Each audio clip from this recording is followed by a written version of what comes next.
What happens when one of Hollywood's most respected actors walks onto a morning show set expecting a normal interview, only to find himself under attack from a host who seems determined to make headlines at any cost? In just 48 seconds, a simple question would spiral into one of the most shocking on-air explosions in morning television history, exposing the ugly side of celebrity interviews and leaving viewers stunned at what they were witnessing in real time. The Good Morning America studio buzzed with its usual energy that morning. The cameras were rolling, the lights were bright, and Samuel L. Jackson sat comfortably in the guest chair, ready to talk about his latest project.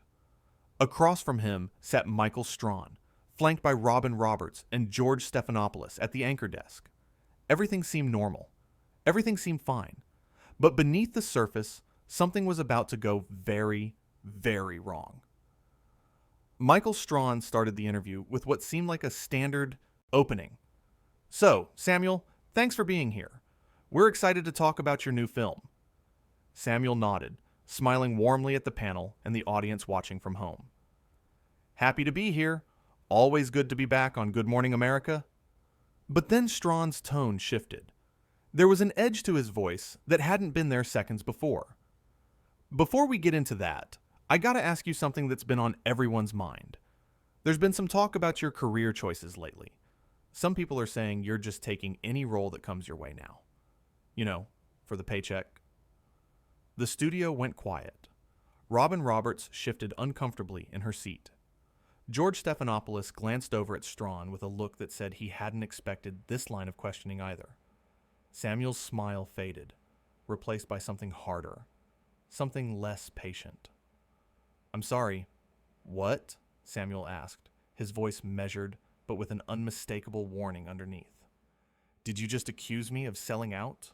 Strahan leaned back in his chair, a smirk playing at the corners of his mouth, like he was enjoying this. "I'm just saying what people are saying, Samuel. You've done, 30 movies in the last 5 years? That's a lot. Some people might say you're more interested in quantity than quality these days."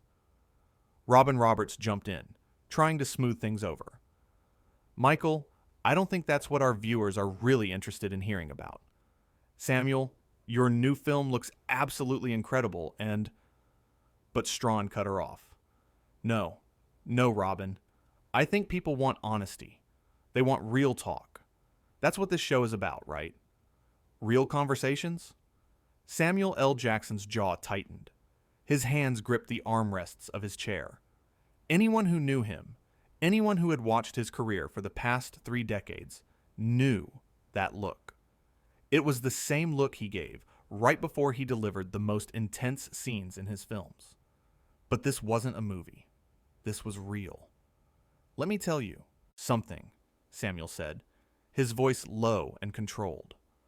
"I've been in this business for over 40 years. I've worked with the best directors, the best actors, the best crews in the world. I choose every single role I take because it interests me, because it challenges me, or because I believe in the story. I don't need to justify my choices to you or anyone else." George Stephanopoulos tried to intervene. Samuel makes a great point. The body of work speaks for itself. Maybe we should talk about the new film and what drew you to this particular role. But Strahan wasn't backing down.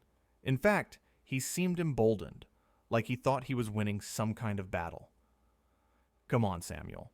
You're telling me every single movie you've done lately has been a passion project? Every single one?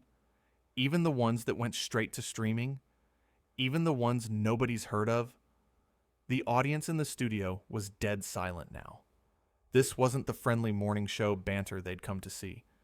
This was something else entirely. This was uncomfortable. This was confrontational. This was crossing a line. Samuel leaned forward in his chair. "You know what's interesting, Michael?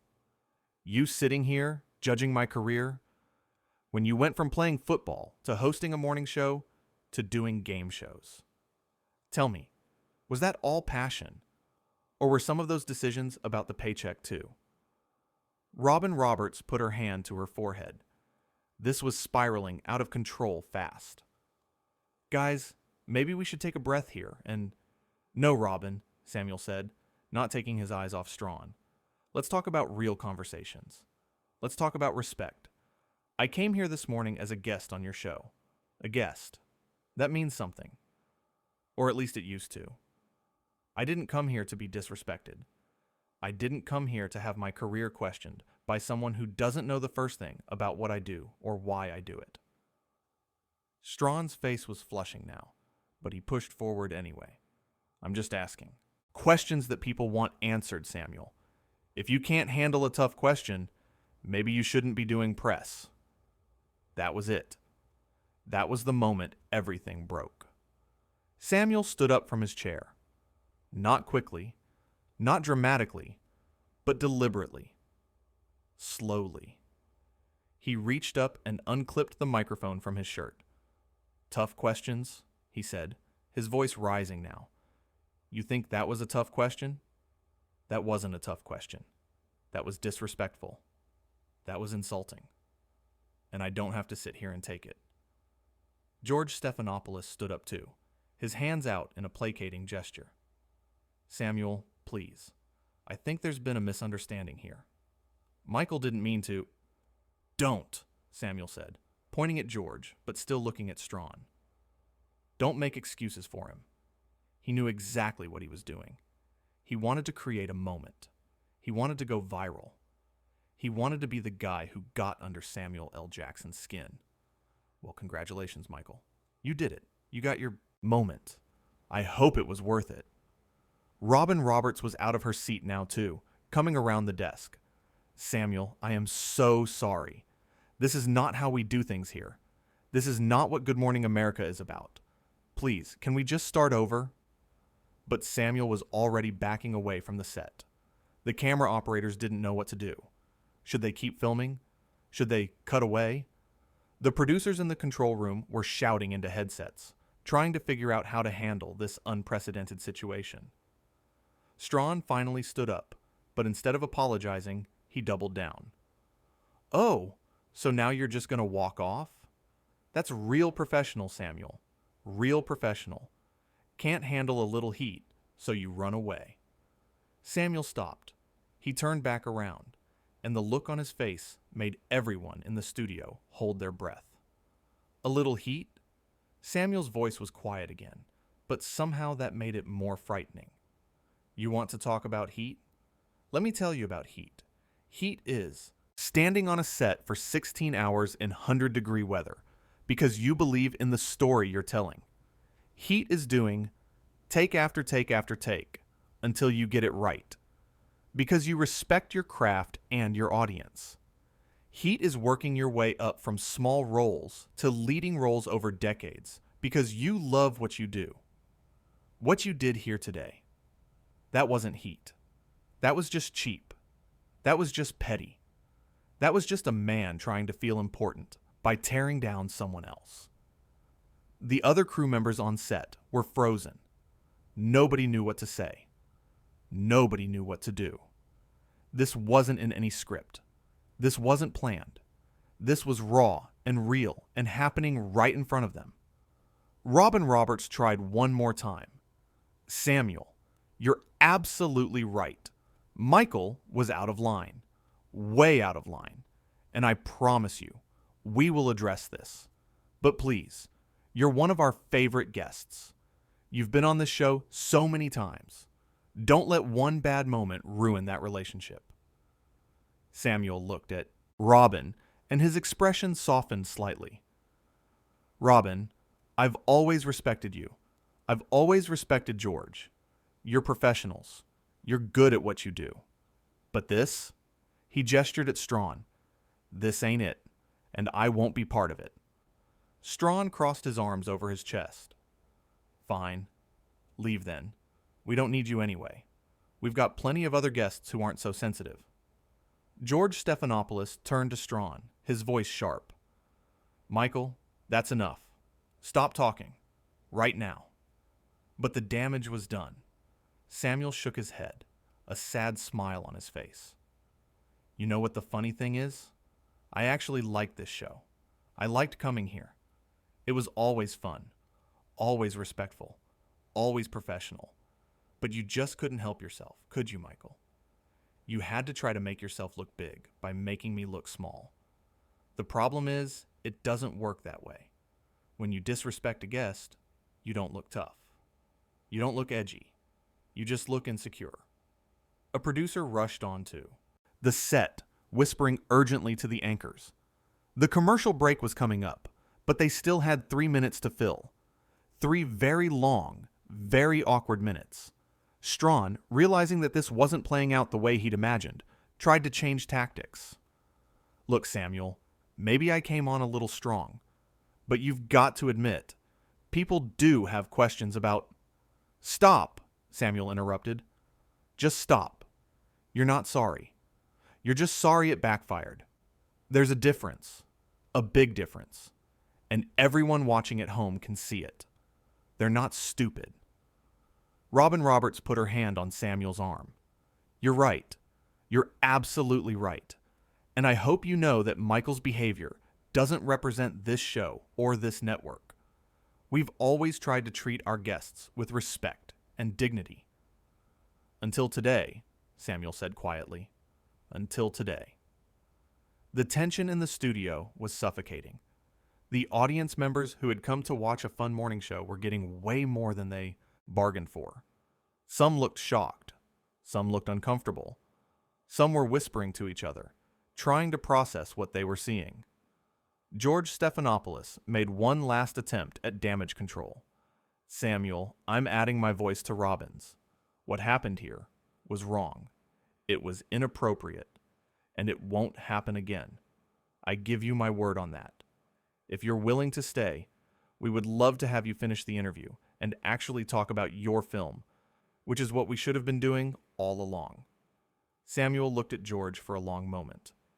You could see him thinking, weighing his options, deciding what kind of man he wanted to be in this moment, and then he made his choice. George, I appreciate that. I really do. But I can't stay. Not because I'm angry, although I am. Not because I'm offended, although I am. But because staying would send the wrong message. It would say that this kind of behavior is okay as long as someone apologizes after. And it's not okay. It's never okay. People need to understand that there are consequences for treating people badly. Even on live television. Especially on live television. He turned to look directly at the camera, at the millions of people watching at home. To everyone watching, I want you to know something. You deserve to be treated with respect. At your job, in your relationships, everywhere. Don't ever let anyone make you feel like you have to accept disrespect just to keep the peace. You don't. Life's too short for that. And then Samuel L. Jackson started walking off the set. Not running, not storming off, but walking with his head held high and his dignity intact.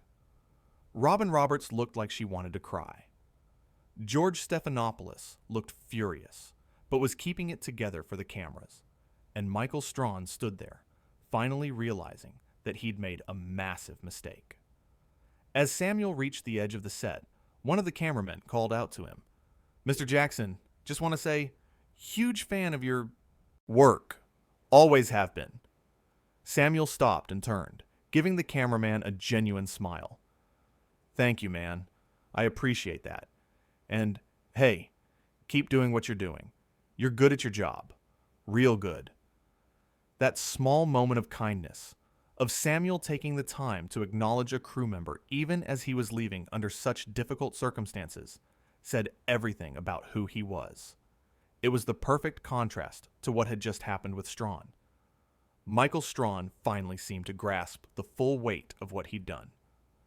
Samuel, wait. Come on, man. Don't leave like this. Let's talk about this off camera. Samuel paused at the studio door, his hand on the handle. He looked back one more time. You want to talk off camera? You should have thought about that before you tried to ambush me on camera. You made your choice, Michael. Now, you get to live with it. Robin Roberts had tears in her eyes now. Samuel, I'm so sorry. Please know that. I know you are, Robin, Samuel said, his voice gentle with her. And I don't blame you or George for this. This wasn't on you. But I gotta go. I gotta get out of here before I say something I really regret. George Stephanopoulos nodded. We understand. And Samuel, for what it's worth, you handled this with a lot more grace than most people would have. Including me, probably. Samuel gave him a small nod of acknowledgement, and then he was gone. The door closed behind him, and the studio fell into chaos. Producers were running around, trying to figure out what to do with the rest of the show. The audience was buzzing with shocked conversation, and at the anchor desk, 3 hosts sat in stunned silence, knowing that what had just happened would be talked about for years to come. Robin Roberts turned to Strahan, and the disappointment in her voice was clear. Michael, what were you thinking? That man is a legend. He's been nothing but professional and kind every time he's been on this show. Why would you go after him? Like that? Strahan ran his hand over his face. I don't know. I thought it would make for good television. I thought people would appreciate the honesty, the realness of it. Realness? George Stephanopoulos' voice was sharp. That wasn't realness. That was rudeness. There's a difference. A big difference. We're supposed to be better than that. This show is supposed to be better than that. The stage manager was frantically signaling that they had 30 seconds until commercial. The hosts had to pull it together, had to say something to the audience, had to try to smooth over the disaster that had just unfolded. Robin Roberts took a deep breath and looked into the camera. We're going to take a quick break. When we come back, we'll have more news. And we'll continue with the show. Stay with us. As soon as they cut to commercial, the studio erupted.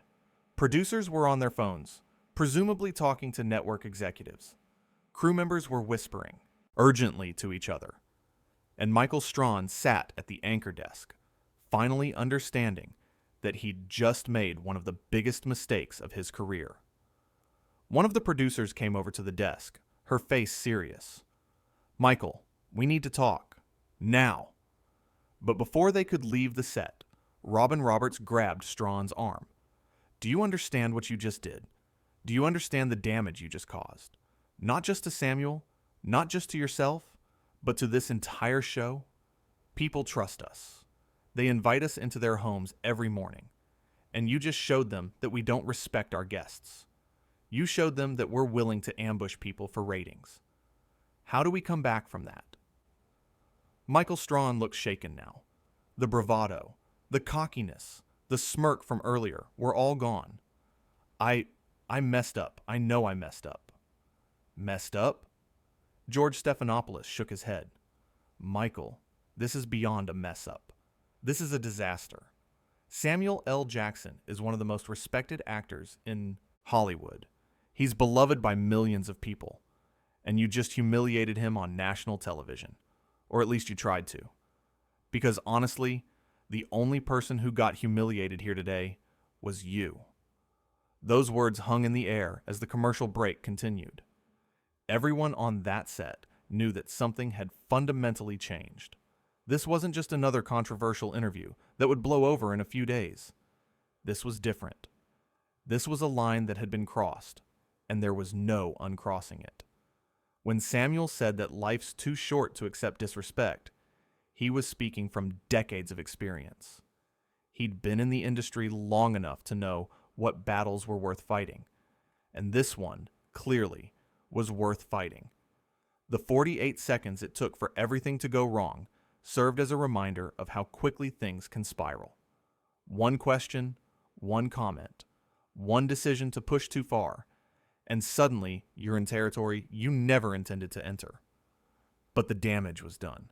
The moment had happened. The words had been said. The disrespect had been shown. And Samuel had walked away. Throughout the entire confrontation, Samuel never raised his voice to a shout. He didn't need to. His controlled intensity was far more effective than any outburst would have been. It showed maturity and self-control. The moment when Samuel looked directly at the camera and spoke to the viewers at home was particularly powerful. He'd taken what could have been just a personal conflict and turned it into a broader statement about respect and self-worth. The cameraman who'd called out to Samuel as he left, expressing his admiration, showed that the crew understood what was happening. Their sympathy was clearly with Samuel. That moment of connection showed that respect isn't just about titles or status. It's about recognizing someone's humanity. Strahan's defensive posture, his inability to back down even when it was clear he was wrong, painted a picture of someone who had let his ego get in the way. He'd wanted to be the tough interviewer, but he'd confused being tough with being rude. The audience sitting in that studio must have felt the tension like a physical force. This wasn't entertainment anymore. This was real people having a real conflict. Robin's attempts to redirect, to smooth things over, showed someone desperately trying to rescue a sinking ship. But Samuel wasn't having it. He'd made up his mind. He'd drawn his line. Not because he was being stubborn, but because he was being principled. When Samuel said Strahan was trying to make himself look big by making Samuel look small, he'd hit on something fundamental. That's what insecurity looks like. Everyone watching could see it. The 3 minutes they had to fill before commercial must have felt like 3 hours. Every second dragged by, heavy with tension. The host scrambling, the crew uncertain, the audience stunned. George's sharp command to Strahan to stop talking showed that even he had reached his limit. When someone like George Stephanopoulos tells you to be quiet, you know you've gone too far. Samuel's sad smile, when he talked about how he used to like the show, said more than any angry tirade could have. It showed disappointment. It showed betrayal. The producer rushing onto the set, the frantic whispers, the controlled chaos of a live show dealing with a crisis was visible to viewers at home. They were watching a show try to hold itself together. Strahan's attempt to walk back his comments came too late. Samuel had already made his decision. And once Samuel L. Jackson makes a decision, it's made. The fact that Samuel took the time to acknowledge the cameraman, to give him a genuine compliment, even in the midst of chaos, showed his true character. He was angry at Strahan, disappointed in the situation, but he wasn't going to take it out on innocent people. Robin's tears added another layer of emotion to an already charged situation. This wasn't just professional disappointment. This felt personal. When Samuel said he had to leave before he said something he'd regret, it showed incredible self-awareness. He knew his limits. He knew when to walk away. And he had the strength to actually do it. George's acknowledgement that Samuel had handled things with grace was important. Samuel had every right to be angry. He had every right to lash out. But he didn't. He kept his composure, made his point, and left with dignity. The studio falling into chaos after Samuel left showed just how unprecedented this was. Morning shows have routines, procedures, contingency plans. But there's no contingency plan for one of the biggest movie stars in the world walking off your set because your host disrespected him. They were in uncharted territory. Robin's question to Strahan, asking what he was thinking, echoed what millions of viewers were wondering. What could possibly have made him think that approach was a good idea? What was he trying to accomplish? And was it worth destroying a relationship with a valued guest and damaging the show's reputation? Strahan's admission that he thought it would make good television showed a fundamental misunderstanding of what good television is. Conflict for conflict's sake isn't good television. Real emotion, real stakes, real consequences, that can be good television. But manufactured controversy, cheap shots, unearned drama, that's just trash. George calling it rudeness rather than realness was the perfect summation. You can be real without being rude. You can be honest without being cruel. You can ask tough questions without being disrespectful. Strahan had failed to understand that. and it had cost him dearly. The 30 seconds before commercial, with everyone scrambling to figure out what to say, how to react, what to do next, perfectly captured the panic of live television when things go wrong. There's no time to think, no time to plan. You just have to react and hope you don't make things worse. Robin's statement to the camera, promising to come back and continue the show, was delivered with a professionalism that must have taken enormous effort. Her world was falling apart around her. Her co-host had just caused a massive incident, and she still had to maintain composure and reassure the viewers. That takes real skill. The eruption once they cut to commercial, the phones ringing, the urgent conversations, the crew whispering, all of it painted a picture of a show in crisis mode. This wasn't a minor hiccup.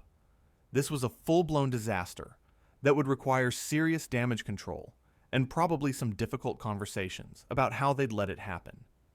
The producer needing to talk to Michael immediately showed that there would be consequences. This wasn't going to be brushed under the rug or ignored. Something had happened that couldn't be allowed to happen again, and that meant accountability. Robin's speech to Strahan about the damage he'd caused not just to Samuel or himself, but to the entire show, showed someone who understood the bigger picture. This wasn't just about one bad interview.